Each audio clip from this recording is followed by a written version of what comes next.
Manolo, tú tenías una... Sí, solamente quiero pedirte un alcance, que nos digas un poco la parte interna del procedimiento.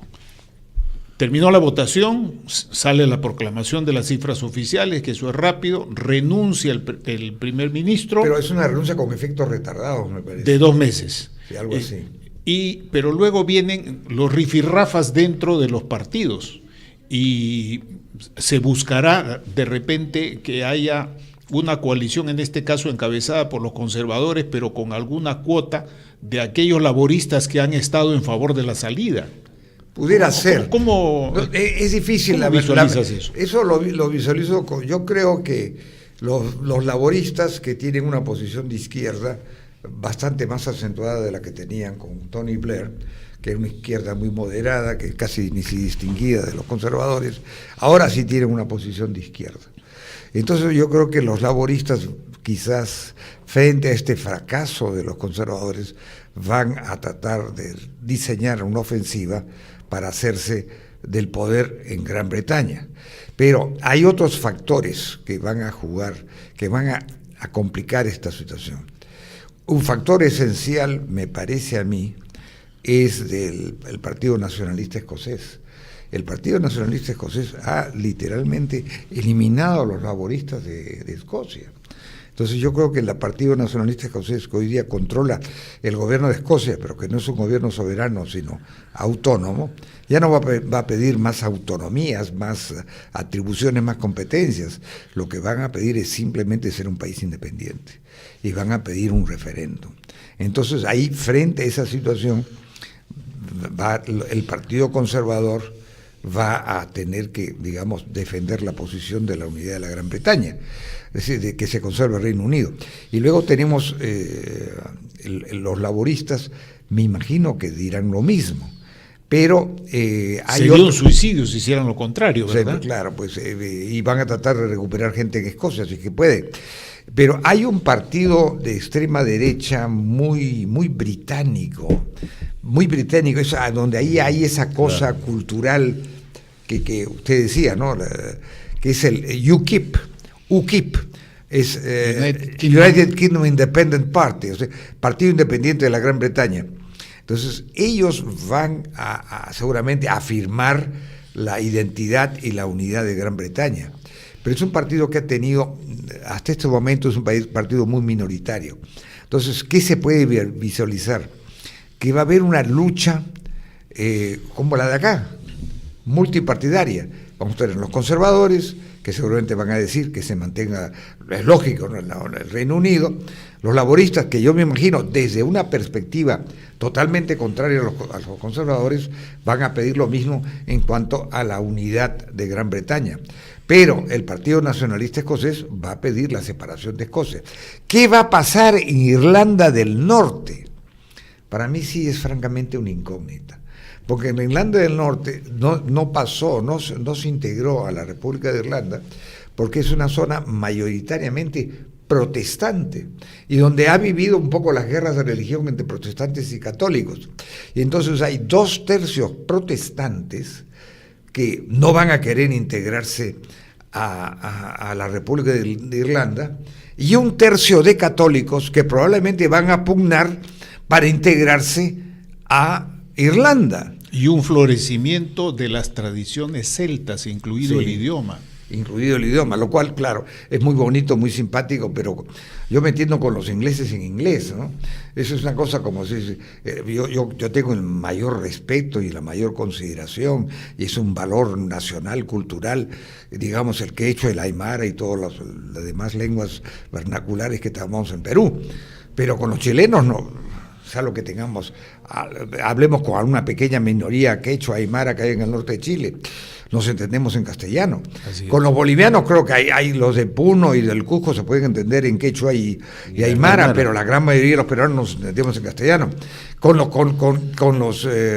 paraguayos nos entendemos en castellano, con los uruguayos nos entendemos en castellano, o en español, con los argentinos, idem. Hasta con el portuñol. Con portugués, con Brasil los entendemos en portuñol, porque para nosotros podemos leer portugués y lo entendemos y lo hablan despacio. Efectivamente. En fin, y con el resto de América Latina no nos vamos a entender en náhuatl, pues, ¿no? Entonces, y es relativamente fácil entenderse Con los que menos me entiendo yo son con los sevillanos. Bueno, pero el español nuestro en realidad viene del sur de España, porque nosotros no hablamos como madrileños. Hombre, no hablamos así. Y el dejo centroamericano es canario. Es canario. Es canario. Un poco el de Uruguay también, curiosamente. Hay una fuerte presencia de origen canario. Bueno, en Venezuela ha habido una fuerte presencia canaria, tal vez así que la famosa carta de guerra de muerte que amenazaba con aplicar la pena de muerte de Bolívar de 1814-1815 era carta a los españoles y canarios, y que los amenazaba con la muerte aun si fuesen neutrales, si es que no apoyaban la causa de la independencia de Venezuela o sudamericana, en fin. Bien, doctor. Bueno, aprovechando su presencia, no queremos dejar de tocar el tema que ocurrió este jueves en La Habana, ¿no? El gobierno de Colombia que va a llevar a otro referéndum. A otro referéndum y las FARC han llegado a un acuerdo sobre el alto al fuego bilateral, y que esto es un paso previo supuestamente a la suscripción de un acuerdo de paz, ¿no? ¿Qué implicancias puede tener esto? Bueno, muy grandes, ¿no? La primera implicancia es el hecho de que esto se haya firmado y en gran medida negociado en Cuba. Esto implica para el gobierno castrista de Cuba, donde hay una dinastía, en donde Fidel Castro cumple un poco el papel de ayatolá y Raúl Castro de gobernante efectivo, pero hay en realidad una dinastía, porque dicen que también los hijos de Fidel y los hijos de Raúl tienen grandes posibilidades de heredar o asumir el trono o acceder al poder, por decirlo de alguna manera. Entonces, esto yo diría que consolida y legitima a un gobierno que está económicamente quebrado y que estaba políticamente aislado. El gobierno cubano, gracias al entendimiento con los Estados Unidos, gracias a la influencia que ha desarrollado a través de Chávez y Maduro, y gracias a las conexiones que tenía con el gobierno de Lula, que ya no tiene con el actual gobierno provisional, y con el gobierno de Kirchner, que ya no lo tiene porque está Macri, el gobierno de Castro tiene una gran influencia política que es desproporcionada al tamaño de la isla, y evidentemente lo tiene con Juan Manuel Santos, porque le ha facilitado la tarea de este entendimiento con las FARC. Ahora, ¿qué significa eso? No lo sabemos bien. Yo diría que tienen que desaparecer las llamadas zonas liberadas, porque de lo contrario eso significa que Caguán, ¿no? Si es así, habría hecho un mal pacto, que recuerda un poco a lo que hizo de buena fe, algo ingenuamente, el anterior presidente, Andrés Pastrana, que es un verdadero demócrata, pero que en eso fue engañado por las FARC. Juan Manuel Santos parece ser un hombre de más perspicaz y más vivo en ese aspecto que Samper es un agente de Maduro, ¿no? Ha caído en eso, que Pastrana, que yo creo que es un hombre íntegro. Pero yo me pregunto, ¿cuál va a ser la posición de Álvaro Uribe? Álvaro Uribe fue el hombre que en ese sentido continuó lo que había iniciado Pastrana, porque Pastrana fue engañado por las FARC en su negociación, pero él cambió y le firmó un entendimiento con los Estados Unidos y rearmó a Colombia. Colombia era un país de fuerzas armadas muy pequeñas. Ahora Colombia tiene unas fuerzas armadas entre 400.000 a 500.000 hombres, incluyendo a la policía, pero que tiene una potencia de fuego muy grande. Y entonces, y eso lo comenzó Pastrana y lo continuó Uribe, y Uribe les dio unos golpes tremendos a las FARC y las debilitó, a las FARC y a la ELN. Y entonces es por eso que los han obligado a negociar. Pero Uribe dice, si hubieran seguido hubieran continuado lo que yo inicié, las FARC no hubieran negociado, hubieran capitulado. Porque había un descabezamiento sistemático, ¿no? Sí. Utilizando tecnología de punta, temas militares. Penetraron, eso cuando Santos era ministro de Defensa, Claro. penetraron en Ecuador, y cuando evidentemente el gobierno de Correa ayudaba pues a las FARC, como el gobierno los gobiernos de Chávez y Maduro han continuado ayudando a las FARC, pero de quien les dio unos golpes no mortales, pero sí muy grandes, que los debilitó, fue Uribe, y me parece que Uribe va a hacer campaña por el no en este referéndum, ¿no? Esa es la sensación que yo tengo, ¿no? Ahora, o sea que estamos posiblemente cerca de que se firme un acuerdo de paz. ¿Por qué es lo que se ha firmado en Colombia? ¿Un preacuerdo de paz? Un preacuerdo. Pero hay varios preacuerdos de El paz. desarme. El desarme. Porque se El firmó desarme. uno hace 6 meses. Sí. Sí, Ahora, con gran aparato, con gran parafernalia, y todo el mundo de que era lo camisa mecanismo, blanca. que era lo mecanismo. Para dar una sensación de paz, ¿no? Los mecanismos para llegar a este acuerdo ahora de desarme, y aquí era un proceso, una firma de un acuerdo de paz, pero eso. Pero el acuerdo de paz no ha llegado a firmarse todavía, o está sujeto a referéndum, a lo que diga el pueblo Exacto, colombiano. está sujeto Ahora, al referéndum. Está sujeto a referéndum. Obviamente, quienes se han adelantado a ver ya un proceso de paz, de reconciliación, creo que estamos un poco lejanos, ¿no? Porque estos Bueno, procesos de reconciliación las también FARC tienen han sido su muy recurso. crueles, ¿no? Las FARC han sido particularmente crueles, ¿no? En su forma de actuar, en su forma militar de actuar, donde imponían su orden, matando y descabezando. Y por cierto, fue una guerra más tripartita, porque estaban las Fuerzas Armadas colombianas, las reales, no las FARC, y estaban también las autodefensas así llamadas. las AU, autodefensa, ¿cómo se llamaban? AU. Sí. Sí. Autodefensas Unidas. Unidas, sí, las AU. autodefensas, Las- que están y- vinculadas a los poderes locales y en y parte al narcotráfico. Sí. Entonces, que han sido descabezadas, me parece que yo diría que mayoritariamente descabezadas. Es difícil decir si lo han sido totalmente descabezados, pero entonces yo creo que va a haber una situación compleja en Colombia, porque hay gente en torno a Álvaro Uribe, que es un mandatario que goza de una gran popularidad, porque efectivamente fue un gobierno muy eficaz.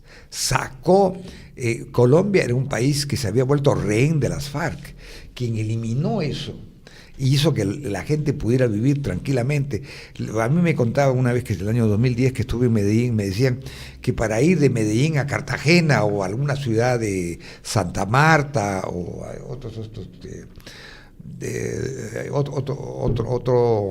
otro puerto que está en Barranquilla, había que ir en convoy, cuando la gente privada se movilizaba, cuando no se movilizaban por avión, se movilizaban en convoy. Eso desapareció. Entonces, en realidad, Uribe pacificó el país, pero el riesgo digamos, el costo de la pacificación del país fue indiscutiblemente un costo en sangre alto, ¿no? Ahora, yo tengo una pregunta en la cual no se ha escrito mucho, y ahí criterios como el tuyo son importantes. Vaticano, Francisco, acuerdo de paz, Cuba. Yo, la verdad que yo le tengo mucho respeto y simpatía a su eminencia, el cardenal Bergoglio, hoy Papa Francisco, que es un hombre que busca la reconciliación, el perdón, la misericordia, valores cristianos fundamentales que él indudablemente revive, ¿no? Una actitud más comprensible a los que no tienen una actitud, no tienen una posición, digamos, heterodoxa frente a diversas manifestaciones sexuales de carácter gay o lesbiana o ya no sé cómo llamarlo a lo otro, bisexuales y Han aumentado ahora las letras. Sí. Hace 2 meses. han aumentado. LGTB, LGTB y algo más que no recuerdo. Lesbians, gays, transsexuals, bisexuals, transsexuals, bisexuals e intersexuals. Yo no sé qué cosas son los intersexuals, eso me tiene un poco confundido, pero en fin, esas cosas uno tiene que enterarse porque es parte de la vida diaria, ¿no?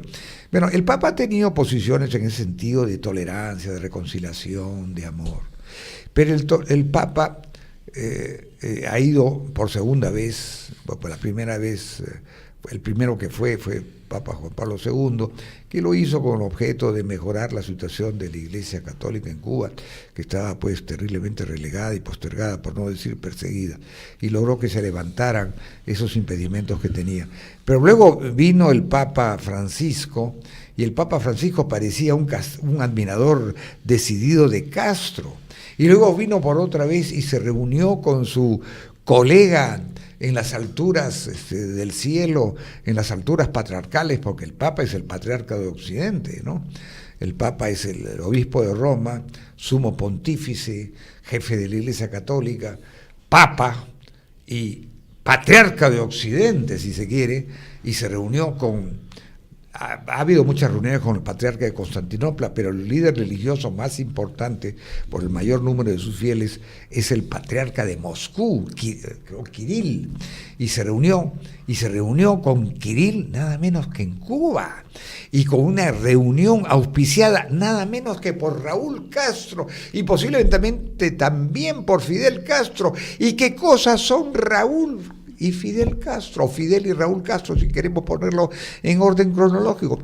Son marxistas, leninistas, convictos y confesos, que creen en el materialismo didáctico y que creen, seguramente en el fondo de su pensamiento, aunque ya no lo dicen tanto así, que la religión es el opio del pueblo. Y que son egresados de colegios jesuitas. Bueno, pues son egresados de colegios jesuitas, pero efectivamente lo son, es cierto, porque eran de familias católicas que los mandaban a esos gallegos, a esos colegios, además que el padre quería que se formaran dentro de su esquema mental, pero estos abandonaron.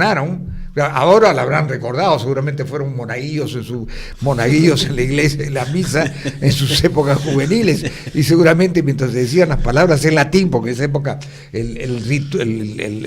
la lengua ritual era en latín, de repente lanzaban algún coño o cosa por el estilo, ¿no? Por lo bajo, ¿no? Pero esto es una cosa, yo diría, tremendamente irónica y paradójica, que la reunión entre... ¿Se puede considerar una utilización política, por ejemplo, parte de los hermanos Castro? No cabe duda, ¿no?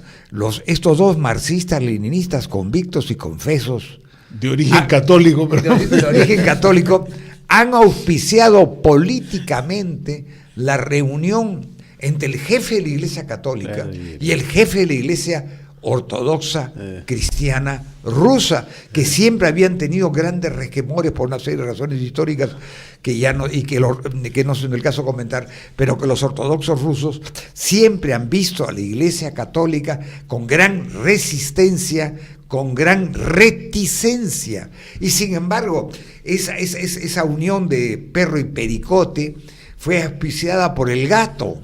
¿Y quién fue el gato? ¿O quiénes fueron los gatos? Los gatos fueron los hermanos Castro. Es algo muy interesante. Claro, ¿no? Muy interesante, porque en realidad estos dos grandes líderes mundiales, digamos, ¿se han dejado utilizar políticamente? No sé si se han dejado utilizar, pero indiscutiblemente han sido de alguna forma guiados para reunirse y conciliar sus diferencias religiosas, que en realidad son pocas. Las diferencias entre la Iglesia Ortodoxa rusa, que es parte de la Iglesia Ortodoxa, que está bajo la jefatura del patriarca de Constantinopla como viven entre iguales, esencialmente son políticas. ¿Y cuál es la gran diferencia? No reconocen la autoridad máxima del Papa. Pero últimamente, entonces lo que han establecido es un modus vivendi, una forma de decir, no reconocen la autoridad, pero nos llevamos bien. Mira, pero mira todo lo que sucede en esa isla, ¿no? Se firma el acuerdo de paz en la FARC, se reúnen dos líderes mundiales religiosos allí, se reconcilian con Obama, el presidente después de 50 años. Y Obama va y el otro se niega a decir, bueno, yo no voy a liberar a los presos, aunque después lo hizo. Es un hack de consenso. Entonces, hay algo que no se puede negar, es que los hermanos Castro tienen una importancia política internacional que desborda y es evidentemente mucho más grande que su importancia económica. e incluso que su importancia estratégica, porque tenían importancia estratégica, porque desde Cuba podía mandar misiles a los Estados Unidos, y eso fue lo que originó la crisis de los misiles en octubre del año 62, que fue el momento en que el mundo estuvo más cercano a una tercera guerra mundial, y que desgraciadamente y que afortunadamente para nosotros terminó con la derrota de Rusia y con la cólera inmensa de los hermanos Castro, que querían tener esos misiles para amenazar a los Estados Unidos y, de ser el caso, lanzarles un misil atómico. Por eso es que Obama ha hecho una cosa extraordinaria: se ha reconciliado con sus enemigos a muerte, que el año 62 estaban dispuestos a tener misiles que apuntaran a las grandes ciudades de los Estados Unidos y las destruyeran nuclearmente. Ha tenido un gran sentido de caridad cristiana. Es decir, ha pactado con quien los iba a matar. Está terminando el periodo. Pretendía matarlos. Pero está terminando el periodo de Obama. ¿Cuál es su consideración, doctor? Bueno, Obama, yo pienso que en lo de Cuba, dicen una persona que era inevitable, que tenía que entenderse, pero me parece que fue más allá de lo necesario. Pudo haberse entendido. Está bien, en política se entienden los contrarios. Esa es la dialéctica política. Pero legitimar, darle una especie de bendición democrática a algo que es esencialmente tiránico, dictatorial y antidemocrático, me parece a mí que es excesivo. Como también me llama la atención, aunque no conozco los alcances, de este acuerdo entre el secretario de Estado Kerry y la canciller me parece, o el delegado venezolano en la OEA. Ojalá que los Estados Unidos, bajo el gobierno de Obama, no se les ocurra santificar a Maduro, ¿no? Bueno, en realidad ese es otro tema, la situación de Venezuela, que está a punto de explotar, ¿no? Es un país que ha sido uno de los países más ricos del mundo, un país que tiene, quizás como país individualmente, tiene reservas petroleras que rivalizan con la de Arabia Saudita, con la de Rusia, ya no existe la Unión Soviética, y con Estados Unidos, sin embargo, está en la condición de que no tiene papel higiénico, ¿no? Terrible. Son esas cosas, y no hay medicamentos, no hay alimentos. Han llevado esas políticas económicas desplegadas con gran fanfarria y con dinero repartido así a diestra y siniestra, entre otras cosas al Perú, que esa es la gran acusación que existe en contra de la señora Nadine y posiblemente en contra de su marido. Han entregado pues dinero, porque hay los 3 millones, hay 5 millones de soles que aparecen en las agendas, y creo que aparecen repetidamente, y no se sabe si es una repetición o es más dinero. Ese es el gran tema, ¿no? Que han subsidiado, beneficiado, aceitado y quizás hasta sobornado a sus aliados políticos en el resto de América Latina. Bueno, ¿y cómo considera usted el papel de la OEA en esto? Ni siquiera, no puede tomar un acuerdo para la Carta Democrática. Débil debido a la propia estructura y a la naturaleza intrínseca de la OEA, que es una organización de estados americanos que antes era fundamentalmente un diálogo trilingüe, si se quiere, el diálogo en inglés de los Estados Unidos y el castellano de los hispanoparlantes y el portugués de los muy grande la influencia de Portugal. Pero ahora, debido al incremento de tamaño de la OEA, han entrado los caribeños.